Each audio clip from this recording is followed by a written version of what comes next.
Hello everybody, welcome to Snyder's Inc. I'm not gonna lie. I'm not happy today. I'm not happy. The computer that I'm filming this on right now has given me so many issues today that I'm surprised I'm able to get. If I get this out, I'll be shocked. Um, I'm at the point where I'm not sure if I like how, because I think the PC I'm using right now, I think it's about to crash out. Like, I think it's on the verge of just giving out. And that's not good. Because I can't film videos then. Because I'm not using my laptop because I'm not going to the way I used to. So, yeah. I'm going to try to get this reaction out. Because we're doing another Mr. Ballen. This is top 3 most unbelievable celebrity backstories. And we won't get right into this. Ladies and gentlemen, hit the like button, hit the subscribe button, comment what you think down below. Let's go. Today, I'm going to share 3 little-known, ridiculous backstories of 3 very famous people, and the last one has a very satisfying ending. But before we get into today's stories, if you're a fan of the strange, dark, and mysterious delivered in story format, then you've come to the right place because that's all we do, and we upload 2 or 3 times every week. So if that's of interest to you, please replace the like button's Shroot Bucks with Stanley Nichols. Also, please subscribe to our channel and turn on all notifications so you don't miss any of our weekly uploads. All right, let's get into today's stories.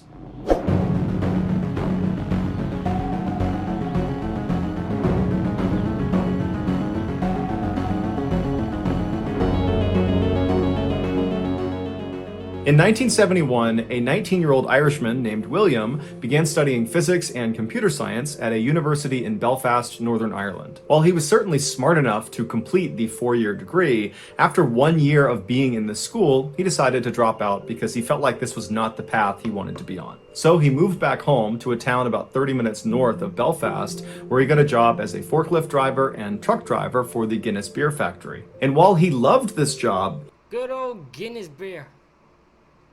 Good old Guinness beer. he still felt like this was not the path for him. He needed to do something more with his life. And so he decided he would pursue what 2 of his siblings had gone on to do, which was to become a school teacher. He had always admired his school teachers growing up, and he idolized his 2 siblings that had become teachers, and so it felt like the right fit. And so William applied to a 4-year teaching college in Newcastle in England, and after he was accepted, he flew to England, he got set up, and then he began his studies.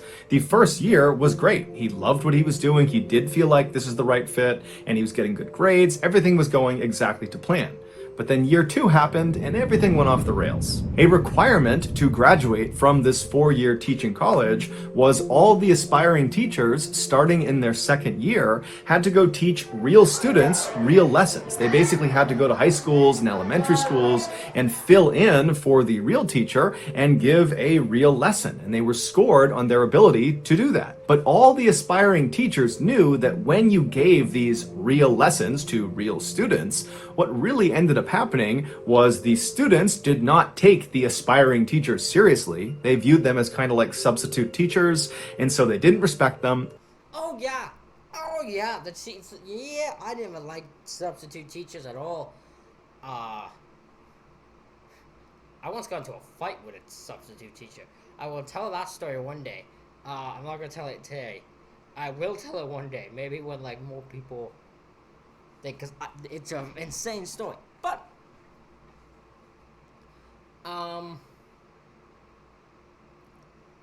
yeah, I got into a thing. So me and substitute teachers just do not get along. I am not the man to defend substitute teachers because I don't like them.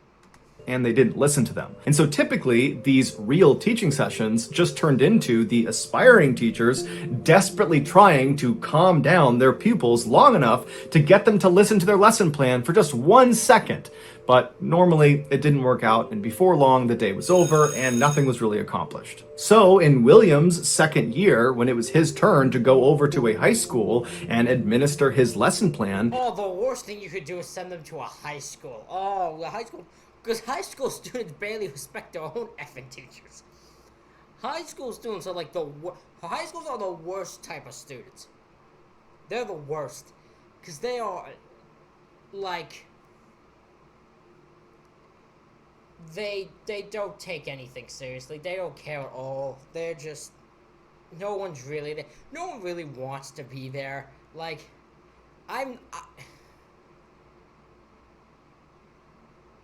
it's insane because I have always found the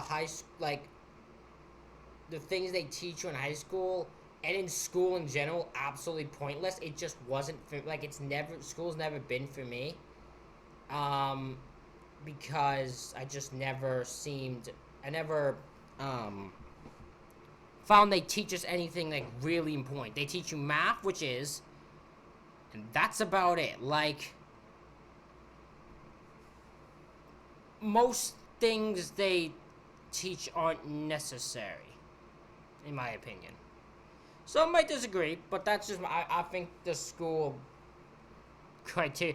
I don't know what it's like in like America or fucking anything else. I probably bet it's the same. But like Canada, it's just a total waste of goddamn time. I mean, it's mostly the same stuff, but like there might be a few extra things in America that might be a bit more fun. And freaking Canada's freaking useless in my opinion. He went over there knowing what he was up against. He did not really expect it to go well, but he decided he would go in there with a positive attitude and he would try to do his best. But as soon as he walked into his classroom, he immediately could tell he was going to be overwhelmed. Everybody's standing up and talking amongst themselves, and they turn around and they see William walking in, and they have this moment of realization that their real teacher is not going to be teaching them that day. It's going to be this substitute, William, and they all kind of gleefully began laughing and joking, and they just turned their backs on William and kept talking amongst themselves. And so William goes inside, he puts his stuff on the desk, and he attempts to get the class to listen to him by saying, "Hey everyone, come on, sit down, time to listen up, I'm your new teacher for the day." But the kids just were not listening. And so finally, William, who was a really big guy, he was 6'4", he was in great shape, he kind of postured himself and then... Why never was a 6'4", 200-something pound dude being a teacher? Boy, there's other places for you if you're in good shape at 6'4". There are places that will take you. Yelled at the class, "Sit down right now." And at this, the class did turn around and looked at William and kind of sized him up, and most of them decided, okay, it's time to sit down. And so 99% of the class goes quiet and sits down, except for one kid. It was this 15-year-old boy who was at the back of the room, and he was standing up, defiant, with his arms crossed, staring. This dude is me. It ain't me. I told you this ain't me, but this also is me. This is me in theory. Vision my face in this as this dude. My vision me as this kid right now. This would be me. I was the guy that everyone else, I would be the one that just had to stand defiant and defend and just be that fucking guy is not, don't take no, that fucking thought he was all fucking all of that. Because that's what this guy's gonna be. This guy, I bet you, is a kid who thinks he's tough shit. And thinks he's the cool dude and wants to impress everybody by trying to act cool and rebellish. I'm telling you, take it from me, it doesn't work. Staring at William with a smirk on his face. And all around him, all his cronies were sitting down, looking up at him, laughing, and kind of looking up at William and laughing at him, knowing that a confrontation was about to ensue. And so William is staring at this kid, trying to get him to just sit without saying anything, and this kid is just mean mugging him with his arms crossed, and nothing's happening. And so William walks right up to him and kind of leans over his shoulder and says, "You need to go out in the hallway right now. I will meet you out there." And then William turned around and started walking back towards the front of the room, expecting this to have worked, that this 15-year-old kid would have just followed right along and he'd walk right. No, man, you're doing a 15-year-old. They think they're the tough shit. I'm telling you, I know how high schools are. They all think they're tough shit. They all think they are tough as hell, and they all think they're all cool. I know this. I've gone a lot. I was not liked in school because I was the one who would... I would do this, but I was also the one that would tell the person they ain't all shit. Because most of them aren't. But they just want to be. And they think they're way cool be. Trust me, I guarantee you, most of them ain't tough shit, ain't anything. right out to the hallway, and that would be that. But when he turned back around again, the 15-year-old kid had not moved. He was still standing in the back of the classroom, arms crossed, staring up at William, basically saying, "Make me." And at this, William lost his mind. He was so mad and so frustrated at how unbelievably disrespectful this kid was being, and really the whole class was being to him. Oh, my man, you ain't meant to be a teacher. You ain't meant to be a teacher. You can't be a teacher. This already causes you to anger. There is worse than this kid in this situation. Trust me. This is nothing. Him that he just kind of lost it, and he ran up to this kid in the back of the room, and he gets right up in his face. And remember, William is 6'4". He's a big guy, and he gets right in the kid's face, and he's like, "Get out in the hall right now!" And this kid doesn't flinch. Instead, he reaches into his pocket and pulls out a knife, and he holds it right. Okay, see, that's where it stopped being me. Okay, this is when it stopped being me. No, I ain't doing that. I ain't gonna pull a knife out on the teacher, because that in my mind, okay, this is where my brain disagrees with every other human being. You pull a knife out on me. If I pull a knife out on you, and you're a teacher, if you defend yourself, I don't think you should be mad. I don't think you should be in trouble. I'm just saying. He pulled a knife out on you. He had a right to defend. Like, you have a right to defend yourself. You shouldn't be able to have to, like, right up against William. And William, without any hesitation, just winds up and blasts this kid. Yes! I love across the side of the head, sending him flying over a kid sitting at a desk. He goes flying over this kid and crumples into the corner. Oh my god, this dude just put all anger right into this shot, right into this punch to this kid. Oh my god. That is insane. That is insane.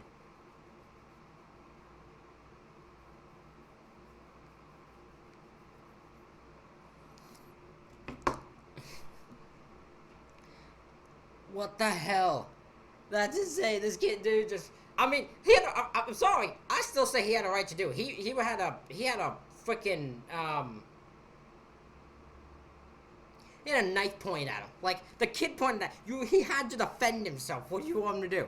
And then when he stands up, he drops the knife and puts his hands up, and he's like, okay, I'll go out in the hall. And William's like, go out in the hall right now. And so the kid ran out of the classroom, he goes out into the hall, and the whole class is totally silent. No one even wants to look up at William. They're all kind of just looking down at their desk, trying to be as quiet as possible. And William walks back to the front of the class and proceeds to teach the rest of the lesson. I love it.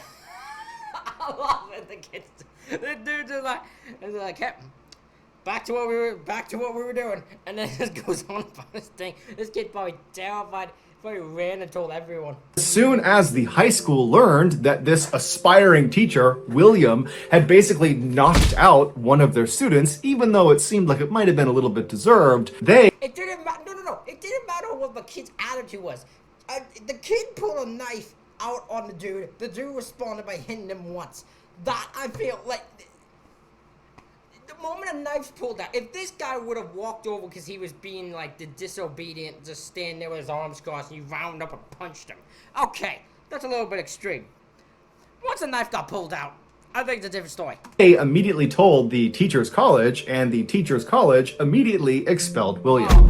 And so now William is suddenly jobless, and he's kind of lost again in the world. He doesn't know what he wants to do now because he really had committed to being a teacher. And so he goes back to his home in Northern Ireland, and he begins thinking about, what is he going to do next? And he keeps having this thought that he should pursue this thing that he's always been interested in, but he had never taken seriously because it felt so risky. But now that basically everything in his life had fallen apart, he had nothing to lose. So he decided, what the heck, I will do the thing that I've always wanted to do. And that was stage acting. And so he went and auditioned with a local theater company in Belfast. He was accepted into the theater troupe. And then 4 years later, he was discovered performing on stage by a Hollywood filmmaker. And they cast him in a movie. And the rest, as they say, is history. William Neeson, better known as Liam Neeson, would go on to star in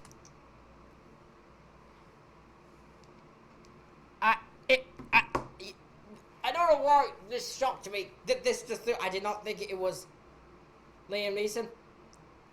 That sounds about right, though. Like that. Yep. I have more respect for Liam Neeson now than I did before. That's better. That's amazing.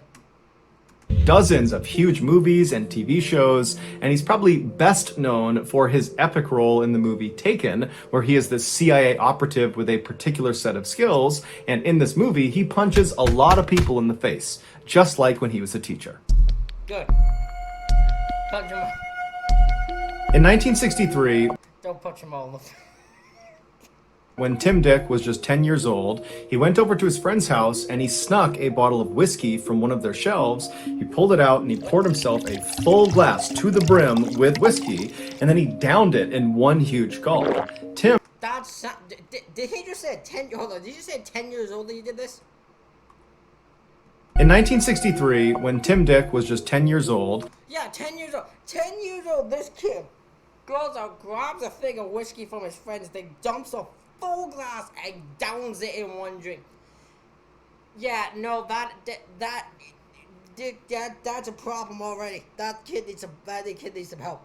He went over to his friend's house and he snuck a bottle of whiskey from one of their shelves. He pulled it out and he poured himself a full glass to the brim with whiskey, and then he downed it in one huge gulp. Tim had grown up idolizing cowboys on TV, and every time he watched them, they would come galloping into some town, they would go into the saloon, and they would sit at the bar just throwing back shots of whiskey. And so Tim always assumed whiskey must be this totally amazing, refreshing drink for these guys to be drinking it out in the heat of the desert. But unfortunately for Tim, after he slugged this huge glass of whiskey, it was not refreshing. It tasted like gasoline, and his chest felt like it was on fire. But instead of being turned off by alcohol and waiting until he was older and of age to try it again, Tim instead thought, you know what, the next time I have whiskey, I just need to water it down a little bit. And so for the next year, Tim continued to periodically sneak whiskey out of his friends' cabinets, and he would drink this watered down whiskey. And then when he turned 11 years old... So this kid at 10 years old already was an alcoholic. This 10-year-old kid was an alcoholic. That's the youngest I've ever heard someone just become an alcoholic. There's probably worse. I know there was probably worse situations, but that just sounds ridiculous. His father, who he was very close with, died tragically in a car accident. And Tim really didn't have a good way to cope with the grief of losing his father, and so he turned to drinking even more than he already was. And before long, Tim was like this young kid who basically was an alcoholic. But he hid it extremely well. He graduated high school, he graduated college, and really nobody knew he was drinking as much as he was. But after he graduated college and he was living on his own in Michigan...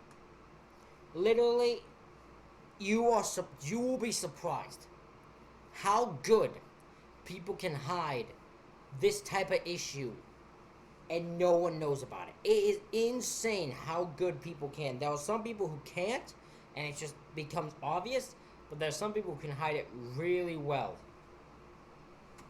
There was no structure in place or person in place to stop Tim from going overboard with his substance abuse. And so not only did his drinking get completely out of control, but he began using and selling drugs, namely cocaine. In 1978, when Tim was 25 years old, he and his drug dealing partner were scheduled to take part in the biggest drug deal of their careers. They would be selling about 1.5 pounds of cocaine to a guy named Michael Pfeiffer, and he'd be buying it for $42,000, which when Oh, God in hell, that's a lot of money.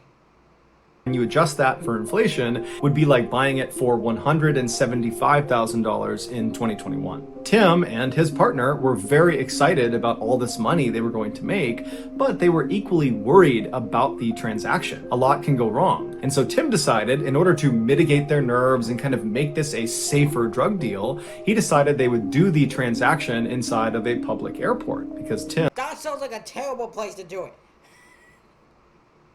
I'm sorry. That sounds like a terrible, because that sounds like the person if the person wanted to pick you up and rob you, and he just check it on a flight.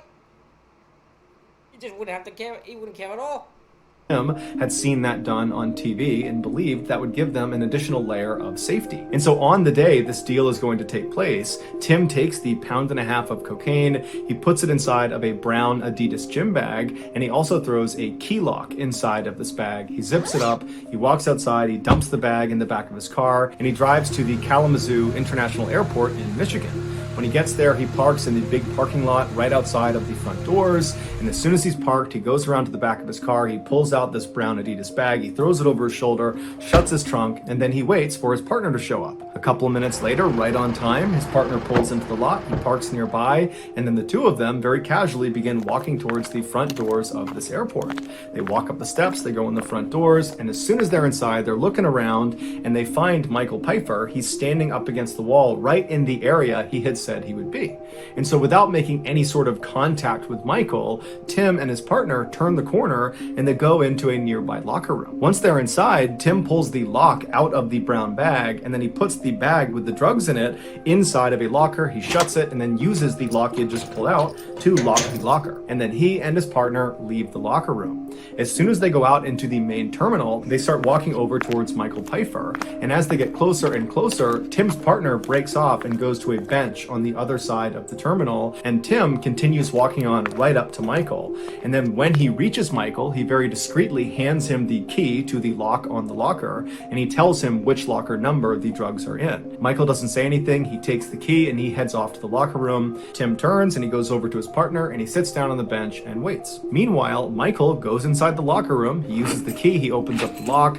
He opens the locker up. He checks to make sure the drugs are still there. They are. As soon as that's confirmed, he takes the bag, he throws it over his shoulder, and he walks back out to the main terminal to meet up with Tim and his partner. Tim and his partner are sitting on the bench. They see Michael coming out of the locker room, and they're expecting Michael to walk over and basically hand them a bag full of $42,000. But instead, Michael walks up to them and draws a gun and points it at them and says, "I'm a police officer. You're under arrest."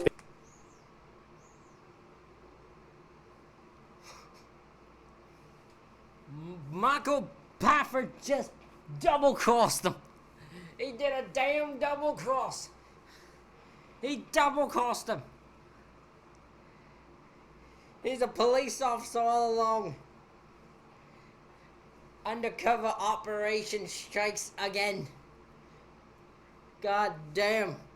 It would turn out this was a sting operation. Michael Pfeiffer, the undercover police officer, had been following around Tim and his partner for months. In Michigan at the time, if you were caught trying to sell 650 grams or more of cocaine, there was an automatic penalty of a life sentence. And Tim and his partner had just been arrested trying to sell more than 650 grams of cocaine. And so facing a life sentence, Tim took a deal that gave him a lesser sentence in exchange for information about other drug dealers. And so Tim would ultimately serve 2 years and 4 months in a federal penitentiary.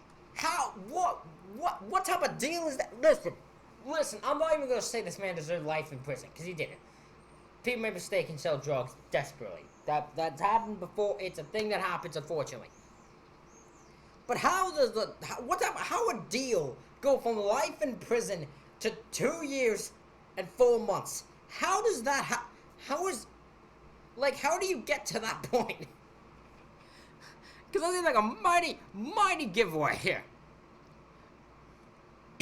Before he was released. Tim would say his time in prison was absolutely miserable, but it was necessary. It matured him in a major way, and it honed his sense of humor. Tim was always a very funny guy. He was always the class clown and the guy goofing around, but in prison, he found it a very difficult task to get these hardened prisoners and prison guards to laugh at his jokes. But eventually, with enough practice and repetition, he could get anybody in that prison to laugh at him. And so by the time he got out, he was like an amazing comedian. And so he decided, you know what? Why don't I pursue a career in comedy? 4 years later, Tim Dick, better known as Tim Allen, landed... Oh, hell no!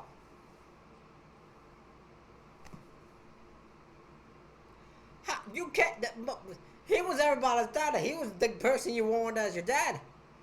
He was. Turns out he was a good old cocaine deal. It's all up in that cocaine.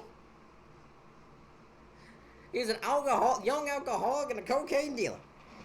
Jesus. I didn't know that. Oh, this threw me sore. Did the starring role on the hit TV show Home Improvement, and from there he starred in dozens more movies and TV shows, but he's probably best known for his voice acting in the very popular movie series Toy Story, where he plays Buzz Lightyear. Today, Tim is sober and has been for decades. Good, good. Glad he's sober. Glad he's doing well. He's clearly very successful. My dumb brain didn't know he was the person doing Buzz, but that makes so much sense now that I think about it. Yeah. Good for Tim Allen. Who's this one? Accidental Super. In 1964, during his final semester of college in Wisconsin, a 21-year-old man named Harry decided to take an acting class. He believed it would be an easy A, and he'd always been pretty shy, and so he figured this class might be able to help him get over that. But this class wound up having a much larger impact on Harry's life than he ever could have imagined. Not only did he meet his future wife in this class, but he also realized he loved acting, something he never thought he would like, and he decided after college that that was the thing he was going to pursue. And so after he graduates later that year, he and his girlfriend get married, and then they fly out to Hollywood, California, where Harry auditions for Columbia Pictures' New Talent Program, which is basically this program that's designed to help new actors and actresses get parts in Hollywood because it's so hard to do that. And so he's accepted into this program, he signs a contract with them that pays him almost nothing, and right away they start shopping him around for different parts in TV shows and movies, but nobody is interested in Harry. Nobody. The only roles he was getting were incredibly minor and usually non-speaking, and so it was really not advancing his career. Then, in 1966, so 2 years after he and his wife had arrived in Hollywood, Harry received what seemed like his first big break. He was offered a speaking role in a movie, although it was a very minor role. It was a 60-second bit where Harry basically walked on screen in this hotel, and he started calling out for a particular guest, and when he finds this guest, he walks up and gives him a piece of paper, and then he leaves. So it's a forgettable scene, but it's a real scene in a real movie. And so this was a big deal for Harry. And so after Harry goes over to the studio and he films this whole scene and it's all done, he goes back over to the headquarters of the New Talent Program at Columbia Pictures. And as soon as he goes inside, one of the producers that was in charge of this New Talent Program, who had apparently had a chance already to see this 60-second scene in this movie that Harry was in, he calls Harry over and asks him to go up to his office for a second. So the pair go up to his office, they both sit down, and the guy looks at him and says, "Look, I just gotta shoot you straight here. You're not gonna make it in Hollywood. You're not gonna be a movie star."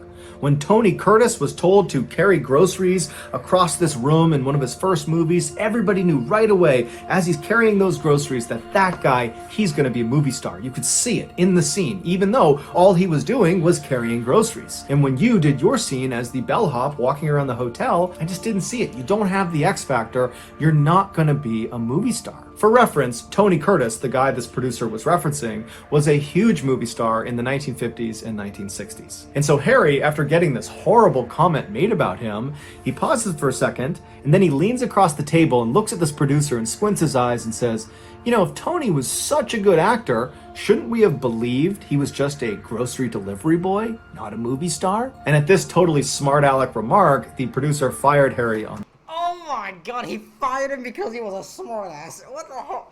What the? Because he's technically right. Like, that should be the case. There's just...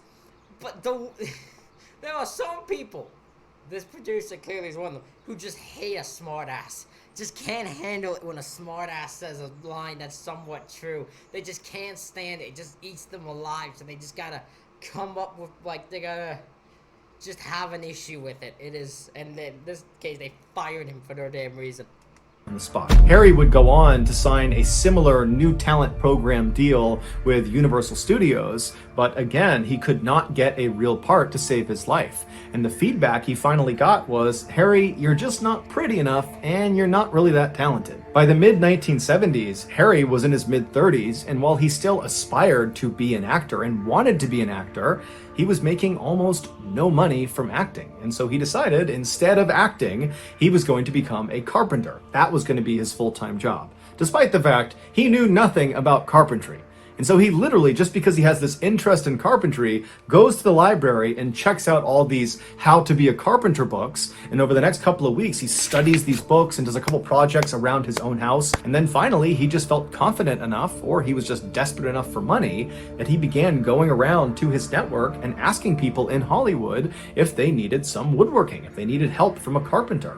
And surprisingly, lots of people took him up on his offer and they hired him to be their carpenter. And before long, Harry Harry was dubbed the carpenter to the stars, which was kind of ironic because he actually was not a very good carpenter, and he was regularly seen on the job, literally holding a book, teaching him how to be a carpenter while doing the carpentry with his other hand. In 1976, Harry... It must be dedication. It must be, okay, this guy actually is learning. He wants to learn how to do it. Let's give the kid a shot. Let's see what the worst... And as long as he's, like, not completely messing it up, they probably were just okay with it. He was a full-fledged carpenter and had been for about a year when one of his very close friends named Fred Roos, who was a casting director and film producer, gave him a call and told him he had a very unique opportunity for him. Now, at this point, Harry was not looking for any more acting roles. He kind of figured that that ship has sailed, even though he wishes he could be an actor. At this point, he had a wife, he had 2 sons, and so he's thinking, I gotta just keep doing this carpentry thing because I gotta pay the bills. So he says to Fred, I appreciate the offer of whatever this is, but if it has to do with acting, I'm just not interested. And Fred, who was one of the very few people in Hollywood who fundamentally believed Harry was destined to be a star, told Harry, no, this is different. This is not a pure go out and try out for the part and hope for the best. This is like put yourself in a good position and maybe somebody will discover you're as talented as you really are.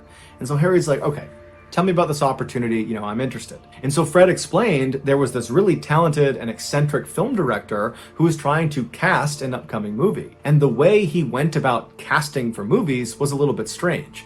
Instead of having each of the actors and actresses show up and individually audition for their parts, he would group batches of actors and actresses, and he would have them audition as a group, because that way he could tell if there was chemistry amongst some of the actors and actresses, and he could gauge their individual talent.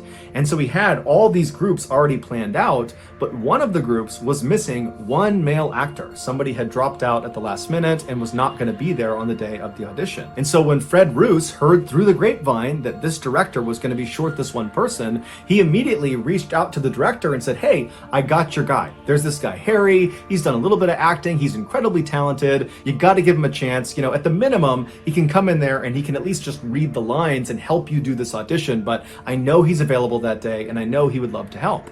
And so this I would be more annoyed at the fact if I was Harry at the fact this dude just volunteered me for it.